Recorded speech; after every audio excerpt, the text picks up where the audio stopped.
कि जैसे सूरज गुरूब होता फ़ौरन आप रोज़ा इफ्तार कर लिया करते थे। और युफ्तिरु अला रुतुबातिन, अल्लाह के रसूल सल्लल्लाहु अलैहि वसल्लम रोज़ा इफ्तार किया करते थे ताज़ा खजूर के साथ, यानी कि नरम खजूर के साथ। आप ताज़ा खजूर के साथ आप रोज़ा इफ्तार करते थे।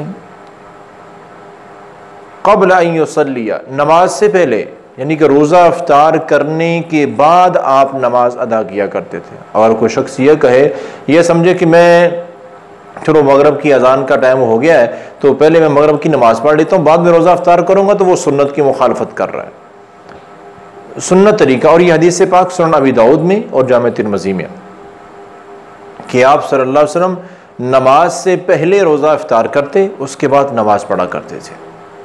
तो आप ताज़ा नरम खजूरों से रोज़ा इफ्तार करते।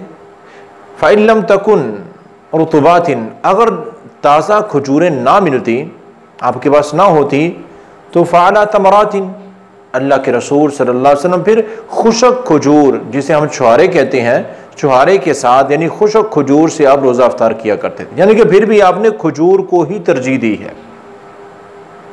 और फिर खादिम रसूल रज़ी अल्लाह अन्हु बयान फरमाते हैं फ़इल्लम तकुन, अगर ऐसा होता कि ताज़ा खजूरें भी नहीं हैं, खुशक खजूरें भी नहीं, खजूर है ही नहीं, तो हसा हसवातिन मिन माइन, तो नबी करीम सल्लल्लाहु अलैहि वसल्लम फिर पानी से रोज़ा इफ्तार किया करते थे।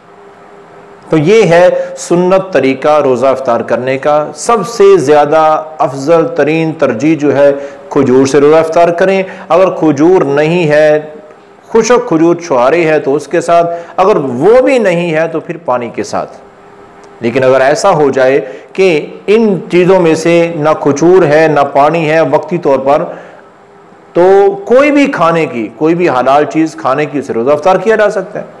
कोई भी खाने वाली चीज़ से रोज़ा इफ्तार कर सकते हैं। फिर कोई शर्त नहीं है कि ये चीज़ होनी चाहिए, और ये भी ज़रूरी नहीं है कि अगर किसी ने खजूरें पास पड़ी हुई थी तो उसने पानी से रोज़ा इफ्तार कर लिया, या खजूरें और पानी पास उसके मौजूद था लेकिन उसने दूध के साथ रोज़ा इफ्तार कर लिया, तो क्या उसको उसके रोज़े में वो अजर की कमी हो जाएगी? नहीं, ऐसा बिल्कुल नहीं है। बेहतर और अफजल रोज़ा उसका मुकम्मल है, रोज़ा उसका मुकम्मल है, लेकिन बेहतर होता, इजाफी अजर हासिल कर लेता सुन्नत पर अमल करते हुए, अगर वो खजूर से रोज़ा इफ्तार करता। अगर नहीं थी तो पानी से इफ्तार करता। अगर ये दोनों चीज़ें नहीं थी तो फिर किसी भी चीज़ से रोज़ा इफ्तार किया जा सकता था।